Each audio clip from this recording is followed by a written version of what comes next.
The galaxy is old, its empires are powerful, and its wars are endless. Humanity stands. These are the Empyrean Chronicles. The Box.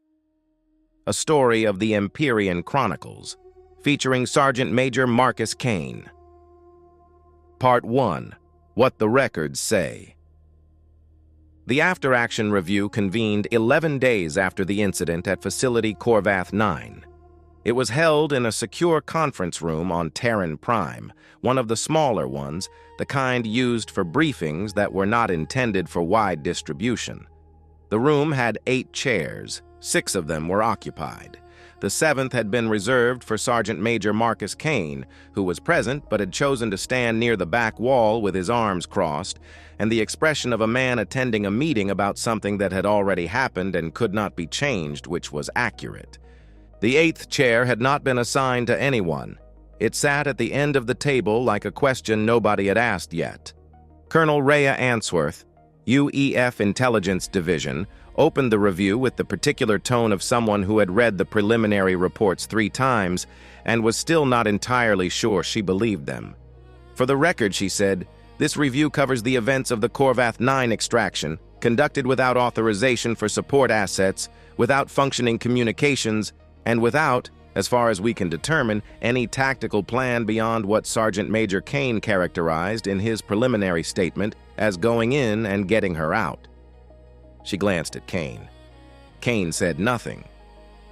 The facility, Answorth continued, was a former UEF research installation captured by Vrath forces approximately 9 weeks prior to the extraction. My intelligence assessment at the time of mission commencement rated it as holding between 40 and 60 Vrath military personnel, a standard retrieval team of 12 that had been inserted 2 hours before Kane's entry, and 1 UEF asset, Captain Devon Reyes of Special Intelligence, who had been designated critical extraction priority following the compromise of her cover identity. She set down the report. What followed, she said, is what we are here to discuss. Across the table, Vrath Liaison Officer Sec Taral sat with the careful stillness of someone from a species that communicated a great deal through posture, and whose current posture was communicating something that did not have a clean translation, but landed somewhere between professional respect and deep personal unease. The Vrath were not by nature an easily unsettled people. They were a warrior culture in the most literal sense, structured entirely around the premise that conflict was the organizing principle of existence and that excellence in violence was the highest virtue a person could demonstrate. They had been fighting wars, formally and otherwise, for longer than humanity had been keeping records. They did not frighten easily. Sectoral had read the reports from Vrath 9. He had privately decided, going to have to recalibrate some definitions. I would like to begin, he said, with the communications intercepts from the Vrath retrieval team. Answorth nodded. Go ahead. Sectoral opened the file. The retrieval team, designation Vrath Recovery Unit 1, entered the facility at the same access point as the UEF asset approximately 2 hours before Kane's entry.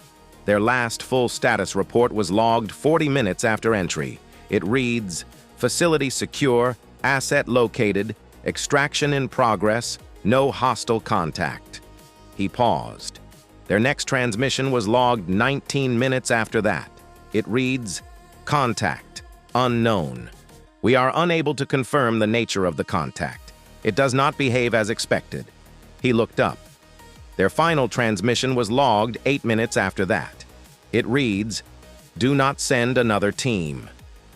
The room was quiet. That was the last communication received from Recovery Unit 1, Sectoral said. And the facility garrison? Answorth asked. The garrison logged contact reports beginning approximately 31 minutes after Kane's entry. The reports are... He paused, selecting the word with the care of someone who had a large vocabulary and was choosing the most precise available option. Inconsistent. He set down the first intercept. It had been translated from Vrath tactical frequency encryption into standard, and the translation was clean, but something about it still felt slightly wrong, the way a word feels wrong when you have looked at it too long. Not the language, the content. Garrison log, Corvath 9, entry time plus 31 minutes. Reporting anomalous contact in sublevel 3. Contact appears to be a single humanoid.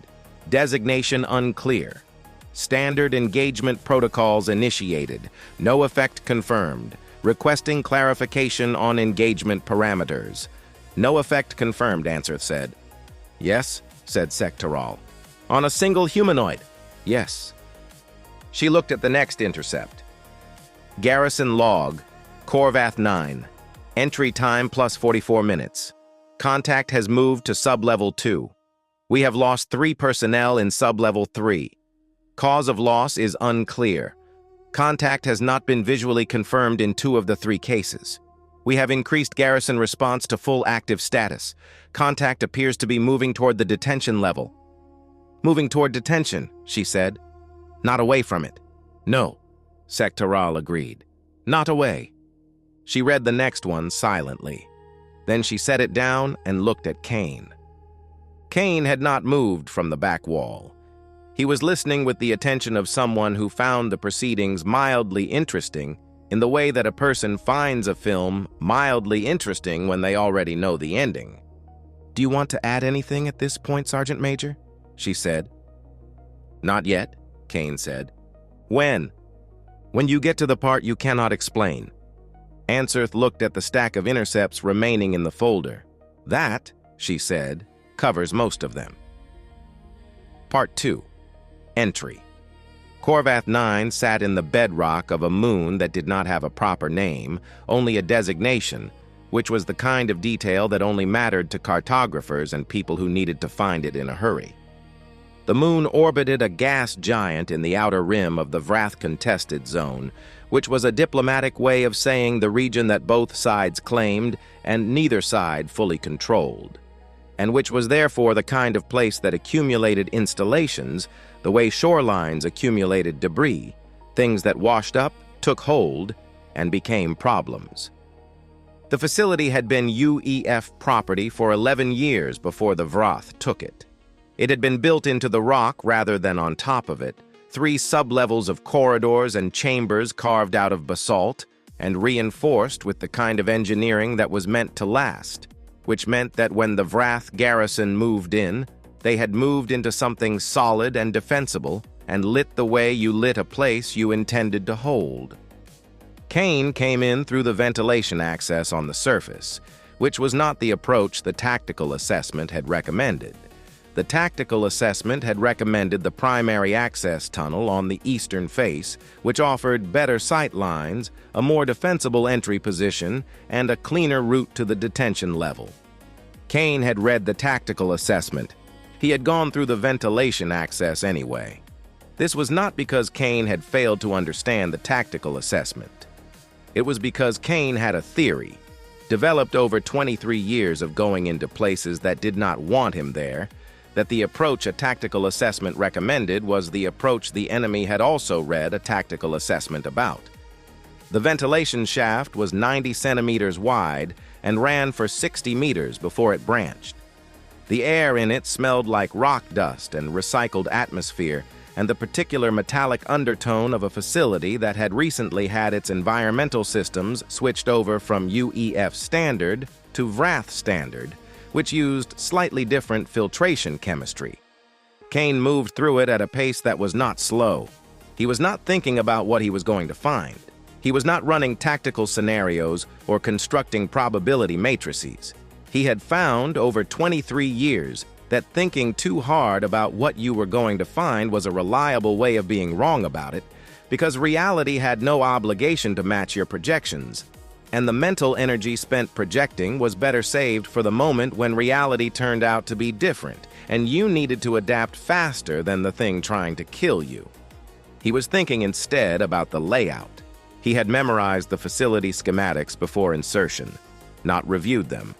Memorized them, The way you memorize something when you understand that the moment you need it, you will not have time to look it up. 3 sublevels. Detention on sublevel 3. Primary garrison quarters on sublevel 1. Equipment and logistics on sublevel 2. 4 access corridors connecting the levels, 2 primary, 2 emergency. Power systems clustered in the northwest corner of sublevel 2. Captain Devon Reyes was in sublevel 3. The Vrath retrieval team was also in sublevel 3.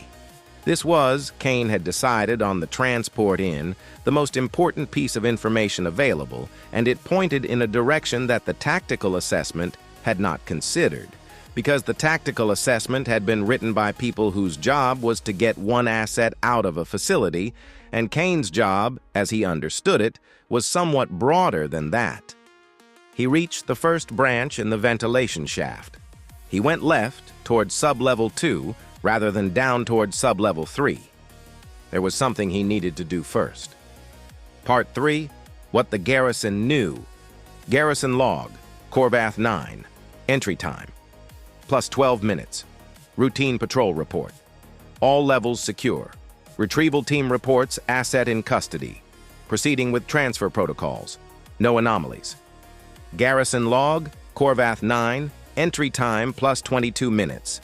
Environmental sensors in ventilation network reporting anomalous pressure differential in shaft 7. Maintenance team dispatched. Update to follow. Garrison log, Corvath 9, entry time, plus 28 minutes. Maintenance team reports no fault found in shaft 7. Sensor anomaly attributed to calibration drift. Logged for next maintenance cycle. Garrison log, Corvath 9, entry time plus 31 minutes. Anomalous contact confirmed in sublevel 3, corridor 4. Single humanoid. Contact has bypassed standard entry points. Security Team Alpha dispatched. Garrison log, Corvath 9, entry time, plus 35 minutes. Security Team Alpha reports negative contact in corridor 4. Proceeding to expand search perimeter. Garrison log, Corvath 9, entry time, plus 38 minutes. Security Team Alpha reports 2 personnel down in sublevel 2, northwest corridor. Cause of injury unclear. Both personnel are alive. Neither is able to provide a coherent account of the contact. Garrison Commander authorizing full active response. Part 4, what Kane was doing. The power junction in the northwest corner of sublevel 2 was exactly where the schematics said it would be, which Kane noted with the mild satisfaction of someone whose prior preparation had just paid a small dividend. The 2 Vrath security personnel who had been assigned to the northwest corridor had been doing their jobs correctly, which Kane also noted because he respected competence even when it was inconvenient. They had been positioned correctly, covering the right angles, maintaining the right spacing. If he had come down the access corridor from sublevel 1 the way the tactical assessment had suggested, they would have had a clear shot at him from 2 directions simultaneously. He had not come down the access corridor. He had come through the maintenance crawl space above the water reclamation system, which was not on the tactical assessment because the tactical assessment had been generated from the original UEF construction blueprints, and the water reclamation system had been added as an upgrade in year 6 of the facility's operation, which meant the crawl space above it appeared in the maintenance records, but not in the primary schematics. Kane had requested the maintenance record specifically. He had come out of the crawl space 3 meters behind the rearmost guard at a moment when both of them were oriented toward the access corridor, waiting for something to come from the direction they had been told to watch. What followed was brief and, from the guard's perspective, extremely confusing. Kane did not use his weapon. Weapons made noise, and noise at this stage of the operation was a resource he was not prepared to spend. What he used instead was the 23 years of accumulated understanding of how a body worked, and specifically how to convince a body to stop working temporarily without causing permanent damage. Because Kane was not in the business of killing people who were just doing their jobs unless the situation made it unavoidable. And the situation had not yet made it unavoidable. Both guards were down and breathing within 11 seconds. Kane stepped over them and went to the power junction. He did not cut the power. That would have triggered an immediate alarm and switched the facility to emergency systems, which were independent and would have changed nothing except making everyone more alert and the lighting worse.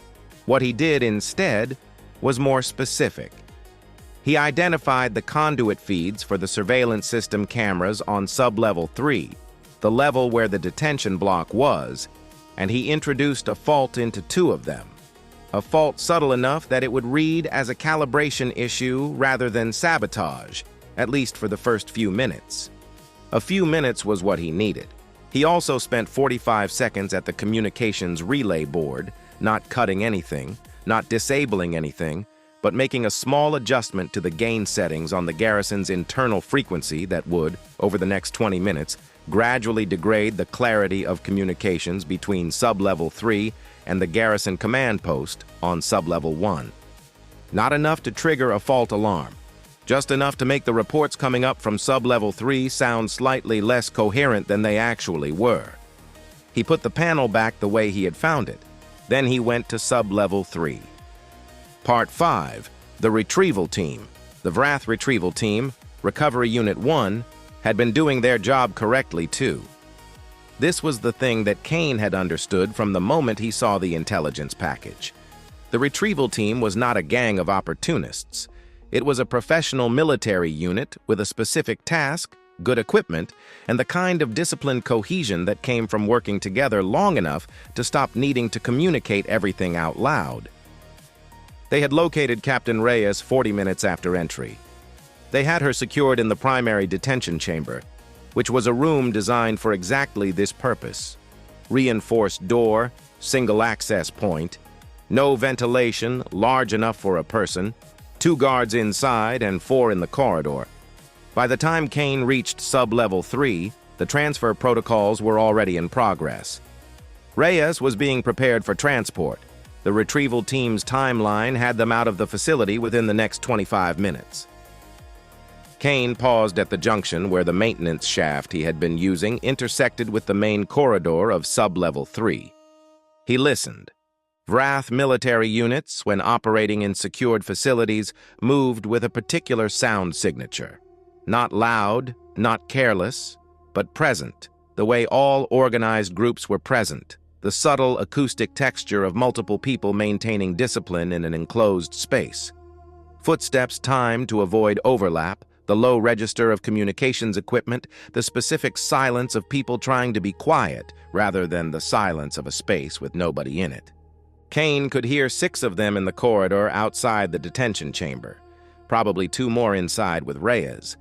The remaining 4 would be spread between the access points and the corridor junction 50 meters further south, covering the obvious approach routes.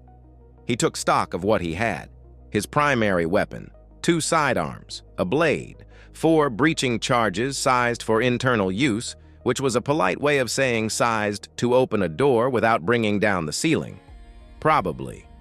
Medical kit, restraint ties, 1 communications unit that was currently receiving nothing because the facility's walls were doing what facility walls were designed to do, which was keep signals in or out depending on which side you were on. He also had the partial surveillance blind he had created upstairs, which was now about 8 minutes into its usefulness window before the fault would register as something more than calibration drift. 8 minutes. He looked at the corridor. He thought about it for approximately 4 seconds, which was, by Kane's standards, a long deliberation. Then he walked out into the corridor. Not running, not crouching, not attempting to be invisible. Just walking at a pace that covered ground efficiently toward the 4 Vrath soldiers stationed at the corridor junction 50 meters south, because they were the ones facing away from the detention chamber and toward the access routes, which meant they were the ones most likely to be looking in his direction when he appeared. The first one turned at the sound of footsteps and had approximately 1 second to process the information that the person walking toward him was not Vrath, was not anyone who should have been in this corridor, and was not slowing down. Kane hit the junction at a pace that did not decrease. What happened next took 40 seconds and sounded, to the guards stationed at the detention chamber 50 meters away, like a brief struggle followed by silence. Not an explosion. Not sustained weapons fire. Just the sound of a problem being solved by someone who had solved this category of problem enough times that it had become a kind of fluency. Kane took one of the Vrath soldiers' communications units. He checked his timeline. 6 minutes left on the surveillance blind. He turned toward the detention chamber and kept moving. Part 6. What the records say continued. Garrison log, Horvath 9, entry time, plus 44 minutes. Contact confirmed in sublevel 3, main corridor. Security team Beta reports contact with unknown hostile. 4 personnel down at corridor junction, sublevel 3 south. All 4 are alive. No weapons discharge confirmed. Garrison commander ordering immediate lockdown of detention level. Retrieval team has been notified. Garrison log, Horvath 9, entry time plus 47 minutes. Retrieval team reports anomalous contact attempting access to detention chamber. Contact is alone. Retrieval team is engaging. Update to follow. Garrison log, Horvath 9, entry time plus 51 minutes. Communications with sublevel 3 degraded. Last confirmed contact from retrieval team indicates engagement is ongoing. Garrison commander deploying full response to sublevel 3. All available personnel redirected. Garrison log, Horvath 9, entry time plus 58 minutes. Communications with sublevel 3 restored. Retrieval team is not responding. Garrison response team has reached sublevel 3 access point and is preparing to breach. Situation in detention area is unclear. Garrison log, Horvath 9, entry time plus 63 minutes. Garrison response team has breached sublevel 3. Detention chamber is empty.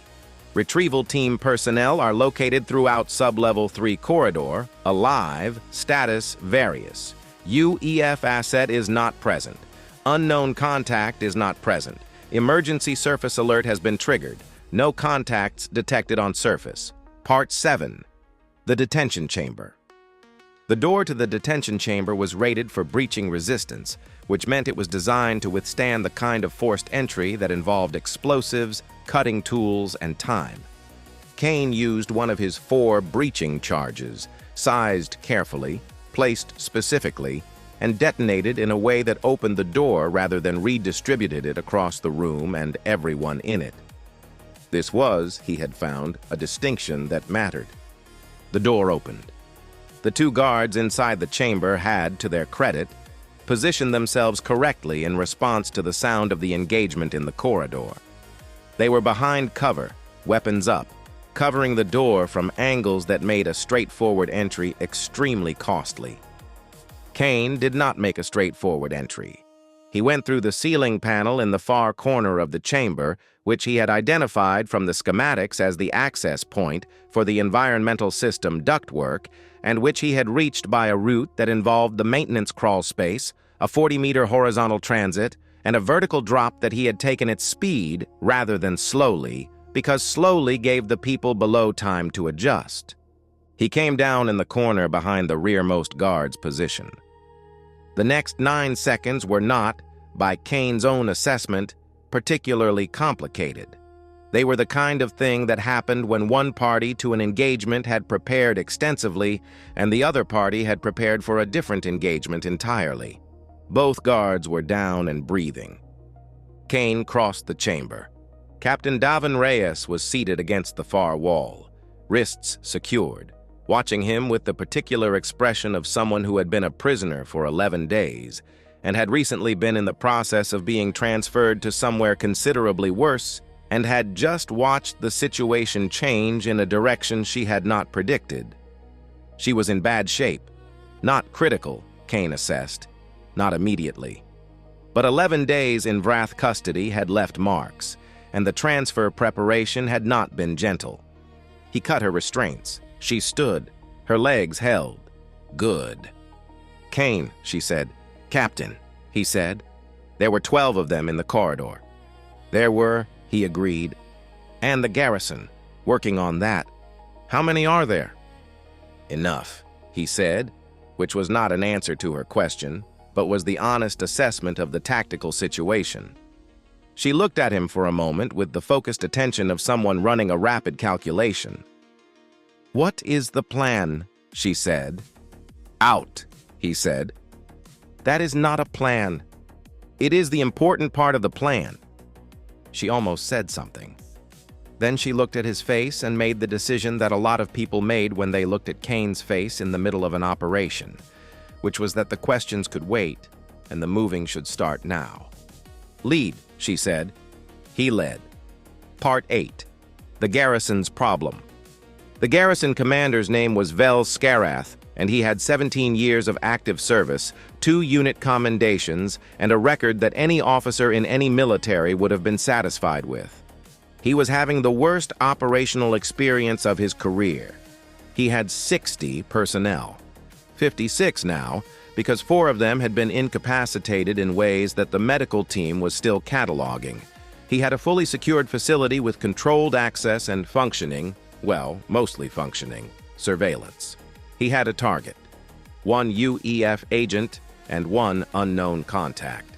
The contact was alone. There had been exactly 1 of them from the beginning. 1. He had deployed against it, at various points in the last 30 minutes, Security Team Alpha, Security Team Beta, the full retrieval team, and was now committing his garrison response force. 1 contact. He stood at the command post on sub-level 1 and looked at his tactical display, which was doing its best to track a situation it was not quite keeping up with. The contact kept not being where it was expected. This was the thing that Vel Scarath kept returning to, because it was tactically nonsensical.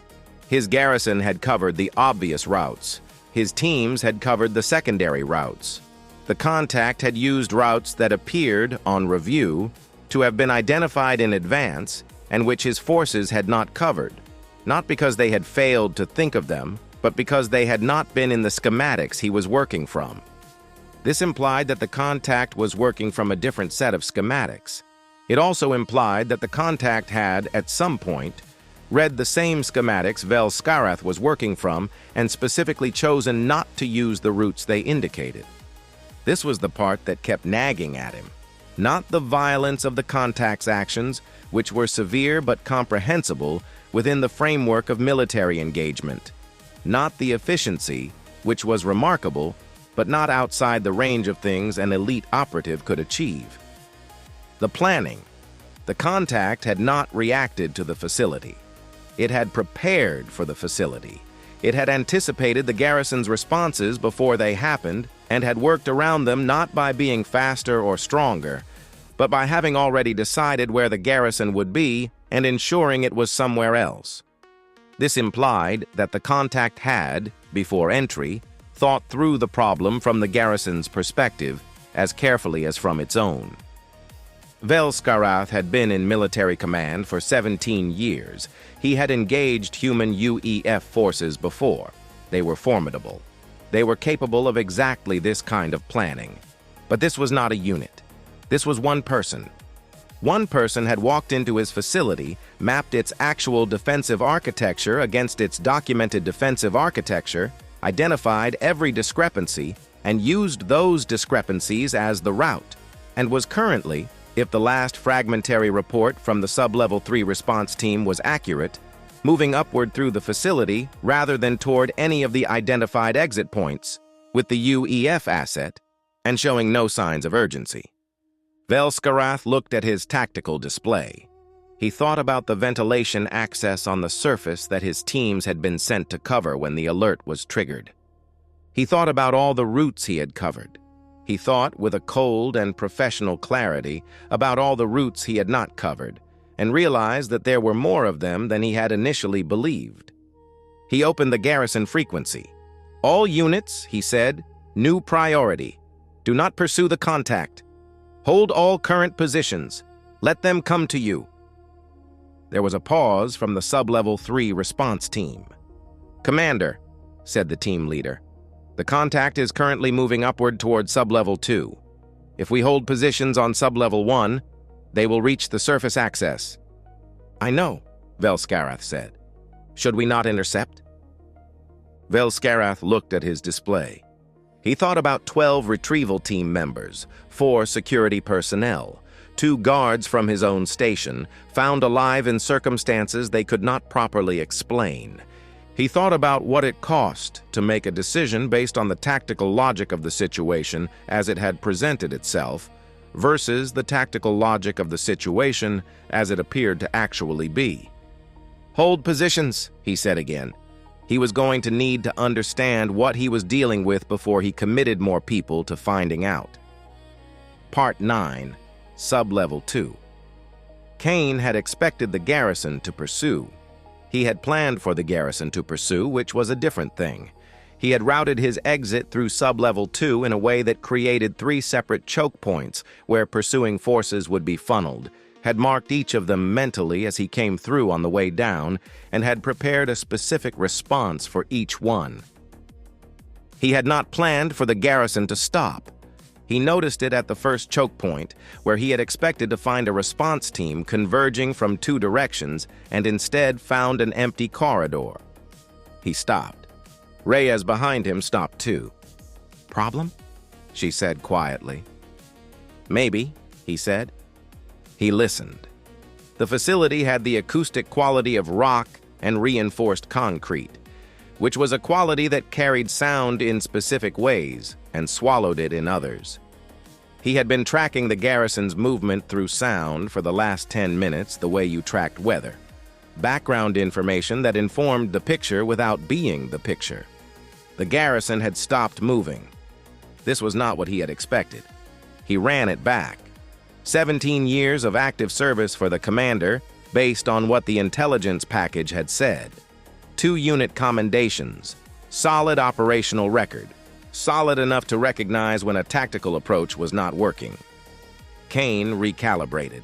A garrison commander who had stopped pursuing had either decided the situation was contained, which it was not, or had decided that pursuing was making the situation worse, which it was, or had decided to hold and wait, which was tactically sound, but which created a different kind of problem. If the garrison was holding its positions on Sub-Level 1, it was holding the primary exit. Kane looked at the corridor. He thought about it for 6 seconds. "Change of route," he said. "To where?" Reyes said. "Up." She processed this. "The surface access is on the north face," she said. "That is directly through Sub-Level 1, through the garrison." "Yes," Kane said. "You want to go through the garrison." "I want to go over the garrison," Kane said. "There is a difference." He turned east.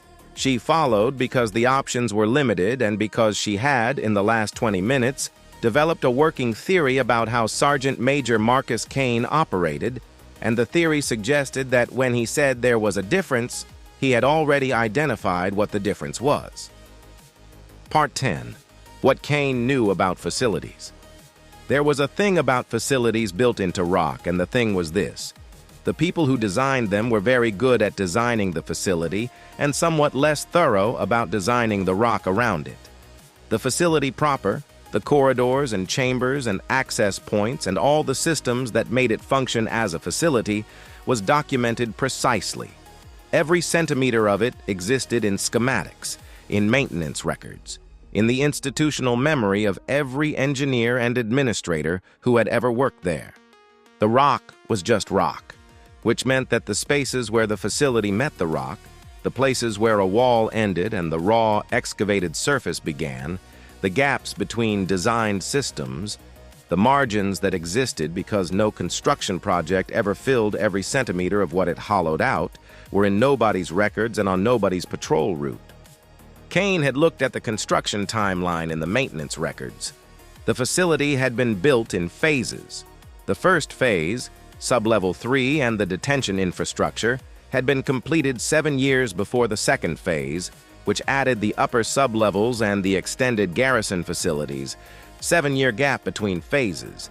In a hard rock excavation, there was space between the old work and the new work. Not much, but enough if you knew where to look for it and were willing to move through darkness at angles that the human body did not particularly enjoy. Kane had known where to look for it, because he had looked at the construction timeline and asked himself what a 7-year gap in a rock excavation project produced. He went into the gap. Reyes followed. The space was low and dark and smelled like old stone and the particular dry dustiness of somewhere that had not had moving air in years. Kane moved through it with the focus of someone navigating by memory and geometry, because the schematics were in his head and the geometry of how the new construction sat against the old was something he had worked out in the 4 hours on the transport before insertion. Reyes was quiet behind him. She moved well for someone 11 days out of a Vrath detention cell. She was in pain. He could hear it in her breathing, but she was managing it, which was the only thing you could do with pain in a situation like this, and she appeared to understand that. 12 minutes. That was what he had calculated for this section of the route. He reached the point he had been aiming for at 11 minutes and 40 seconds, which was close enough. Above them, through approximately a meter of original excavation rock and then the base of the sub-level 1 floor, was the north access corridor, and above that was the surface. He placed the second of his 4 breaching charges. He looked at Reyes. She looked at the charge, at the rock above them, and then at him with an expression that landed somewhere between professional respect and the specific type of concern that comes from being in a small enclosed space about to have an explosion in it. "How confident are you in the sizing?" she said. "Reasonably," Kane said. "Reasonably," she repeated. "The alternative is going through sub-level 1. She thought about this for approximately 2 seconds. "Detonate when ready," she said. He detonated. Part 11. What Vel-Skarath heard. The garrison commander was at his tactical display when the explosion sounded. Not from below, not from sub-level 3, where he had expected the contact to either attempt a breakthrough or go to ground. From above, from sub-level 1, from the north access corridor. He was at the display in 2 steps. The surveillance feed for the north corridor showed a hole in the floor that had not been there 30 seconds ago, and through the smoke and the settling dust, 2 figures pulling themselves up through it. One of them was the UEF asset, the other was the contact. They were 30 meters from the surface access door. Vel-Skarath had 12 personnel between them and that door. For 1 long second, he ran the arithmetic. 12 personnel, 2 contacts, one of whom was injured and had been in custody for 11 days. 30 meters, a facility he controlled. He looked at the other column of the arithmetic. 4 security personnel incapacitated by methods his medical team was still cataloging. 12 retrieval team members alive who had not been able to stop one person in a corridor. 20 minutes of operational activity that had consistently gone in a direction he had not predicted, despite every resource he had applied to predicting it. He looked at his 12 personnel in the north corridor. He thought about the last report from Recovery Unit 1. "Do not send another team." He pressed the garrison frequency. "All units in the north corridor," he said, "stand down." The silence that followed had a specific texture.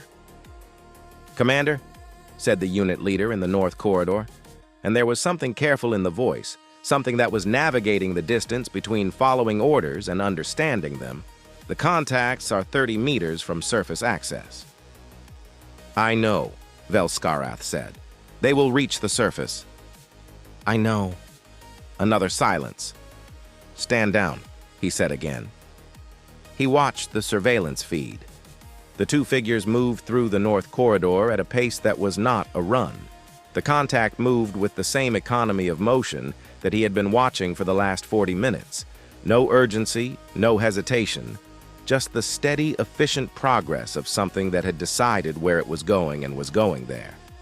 His 12 personnel stepped aside, not in panic, not in retreat.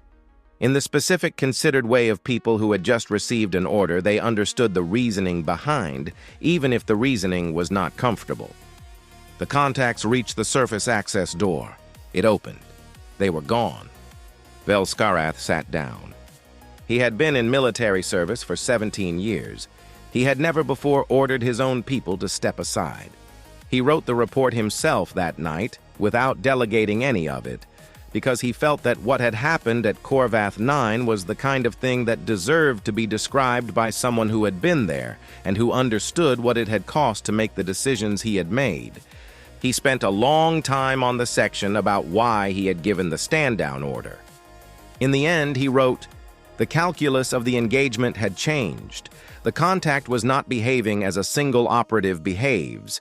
It was behaving as a single operative who had, before entry, solved the facility as a problem and arrived to implement the solution. Every response we generated had already been accounted for. Continuing to commit personnel was not going to change the outcome. It was going to change the number of personnel we had available for future operations. I made the decision that I was not willing to spend more people learning something the contact had already finished teaching us." He filed the report. He sat in the command post for a long time after. He thought about the second column of arithmetic. He thought about 30 meters and 12 personnel and a door. He thought about what it meant that a single human operative had walked into his facility with incomplete information, a finite set of tools, no support, and no apparent plan beyond a direction, and had walked back out again with the asset. Having left everyone alive, having used exactly as much force as the situation required and not one unit more, and having done it all in a way that suggested the outcome had never seriously been in question. Velskarath had fought humans before. He had not fought this particular expression of human before. He was going to need to think about what that meant for a while. Part 12. The Surface. The moon's surface was cold and dark and covered in the kind of fine gray regolith that got into everything and stayed there. Kane and Reyes came out of the surface access door and moved immediately east, away from the facility, toward the extraction point that was either going to have a ship or was not, depending on how the last 70 minutes had played out for the assets tasked with keeping that ship in place. Reyes was managing. Her pace was steady. Her breathing was controlled. They moved in silence for 4 minutes. "You did not kill any of them," she said. "No," Kane said. 12 retrieval team, 40-something garrison, 44 at the start. "And you did not kill any of them." Kane walked. "Is that a question?" he said. "I am trying to understand the decision." "There was no decision," he said. "Killing takes longer. People who are unconscious or dealing with injuries create confusion in the command structure. Confusion slows response time. Slowed response time creates space." He paused. "Killing closes things. I needed things open." Reyes considered this. "That is a tactical argument," she said. "Yes," he said. She looked at him. "Is there a non-tactical argument?" she said. Kane walked for a while. "They were doing their jobs," he said, finally. "Same as us." They walked the rest of the way to the extraction point in silence. The ship was there. Part 13. The Debrief. The after-action review had been running for 2 hours. Colonel Answorth set down the last of the intercept reports and looked at Kane, who had not moved from the back wall. "Sergeant Major," she said, "I want to give you the opportunity to put your account on record. Not the preliminary statement, the full account." Kane looked at the table, at the people around it, at Sektaral, who had been watching him with an attention that was not hostile and not exactly comfortable. "What do you want to know?" Kane said. "Start with Vrath 9. Start with why you went through the ventilation access instead of the primary entry point. Because the primary entry point was where they would expect me," Kane said. "And the power junction. What were you doing there before you went to the detention level?" "Setting conditions," Kane said again. "Specifically, degrading their surveillance on sub-level 3. Degrading their internal communications by a margin that would read as equipment noise. Creating a window for the engagement in the corridor. For everything after the engagement in the corridor." Answorth wrote something. "The retrieval team," she said. "You engaged 12 professional military personnel in a corridor and left all of them alive." "Yes. The garrison records indicate the engagement lasted approximately 11 minutes. Sounds about right. 11 minutes, Osei said, from the far end of the table. They were good, Kane said. It was not false modesty. It was accurate assessment. They were where they were supposed to be, and they did what they were supposed to do. It just was not what I was doing.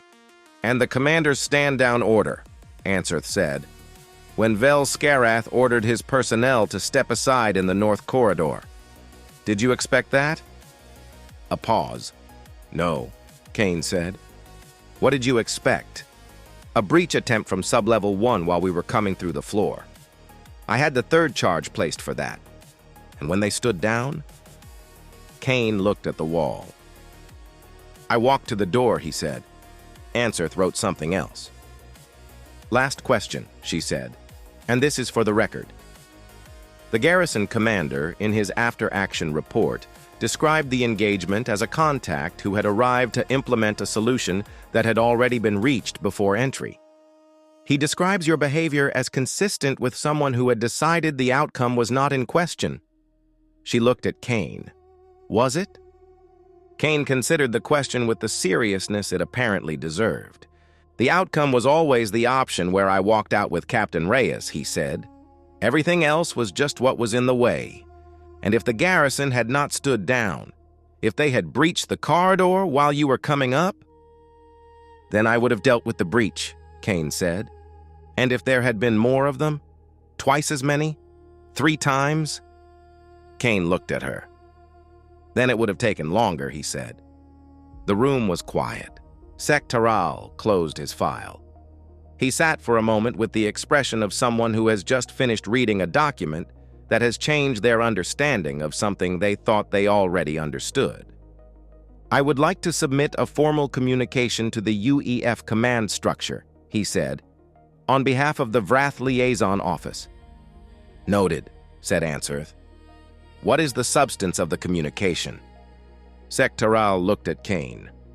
We would like to formally request, he said, that in future engagements between UEF and Vrath forces, Sergeant Major Kane is identified in advance so that our commanders can make informed decisions about resource allocation. Nobody in the room said anything for a moment. That is an unusual request, Ansarth said. Yes, said Sectoral, we are aware. He looked back at his closed file. Vel Scarath is a good commander. He has 17 years of service and 2 commendations. He made every correct decision available to him within the parameters of the engagement as he understood it. He paused. He simply did not understand the engagement. And now? Ansarth asked. Now he does, Sectoral said, which is the most any commander can say after an engagement like this. He stood, which in Vrath posture indicated the end of a formal interaction. He also, Sectoral added, as he gathered his files, asked me to convey something to Sergeant Major Kane directly, if the review format permitted. Ansarth looked at Kane. Kane nodded once. Vel Scarath wishes to express that the decision to leave his people alive was noted. He does not have a word in Vrath military tradition for what that decision represents, because in Vrath military tradition, leaving an enemy's people alive is not a decision that carries meaning.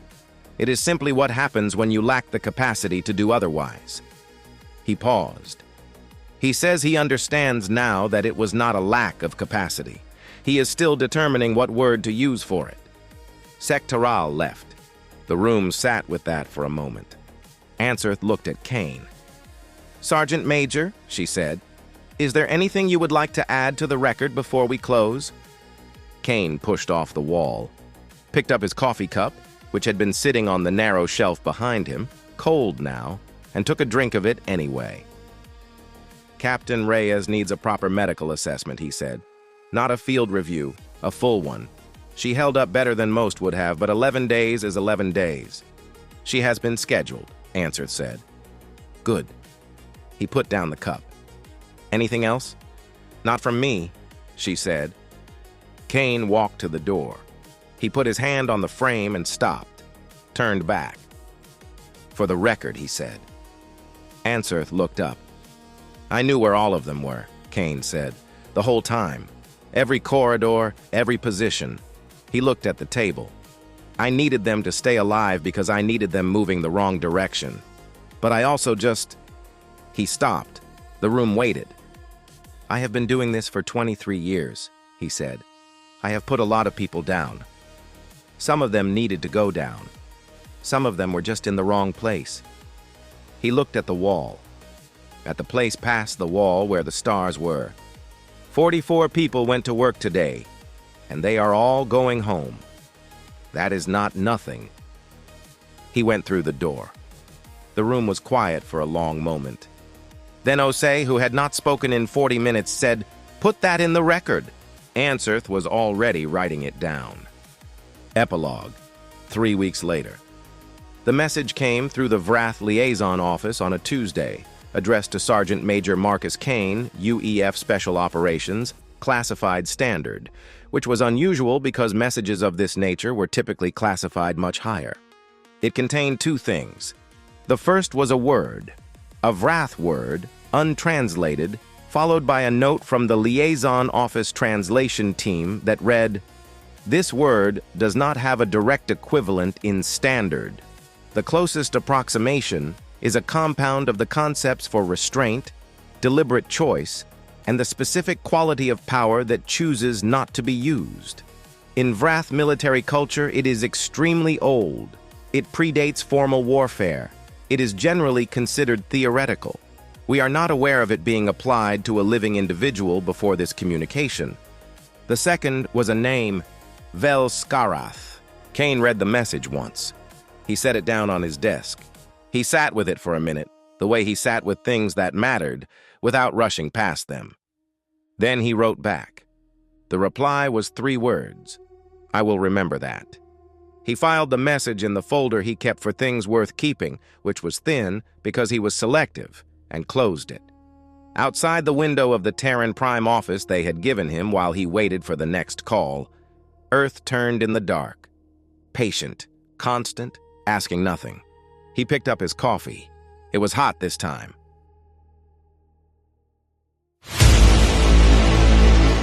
If you enjoyed this story and want to hear more tales of humanity rising among the stars, please like, comment, and subscribe. New stories are released regularly here on Empyrean Chronicles.